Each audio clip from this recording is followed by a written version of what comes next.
बोली हर्षित भइले हनुमान। जय जयकारा जोर से कैले खुद के जय श्री राम, जय श्री राम, जय श्री राम, जय श्री राम, जय श्री राम, जय श्री राम, जय श्री राम, जय श्री राम, जय श्री राम।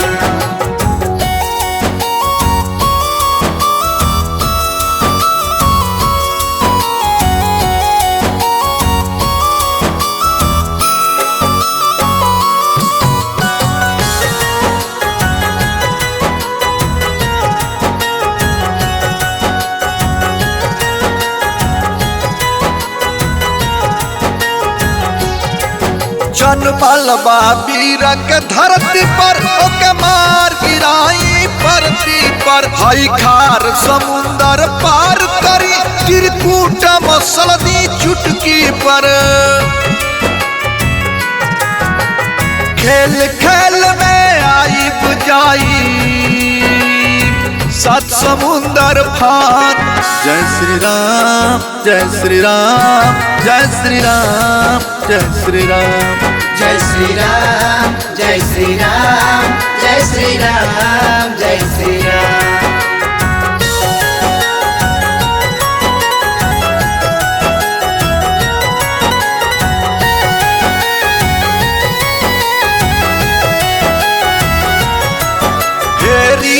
पति बतलावा हमें तन साफ साफ समझावा हमें का करे के चाही समय परे उचित अनुचित समझावा हमें।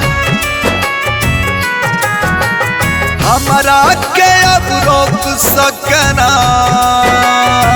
सूरज के तापमान। जय श्री राम, जय श्री राम, जय श्री राम, जय श्री राम, जय श्री राम, जय श्री राम, जय श्री राम, जय श्री राम।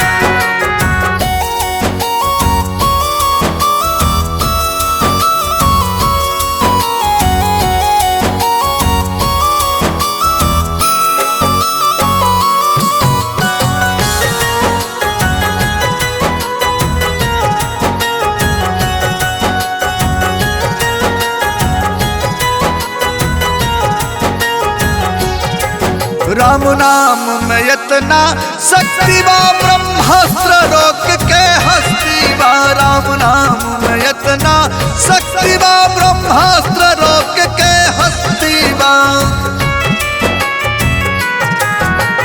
तू ना बाबा झूठ कहे ना वेद शास्त्र प्रमाण। जय श्री राम, जय श्री राम, जय श्री राम, जय श्री राम, जय श्री राम, जय श्री राम, जय श्री राम, जय श्री राम।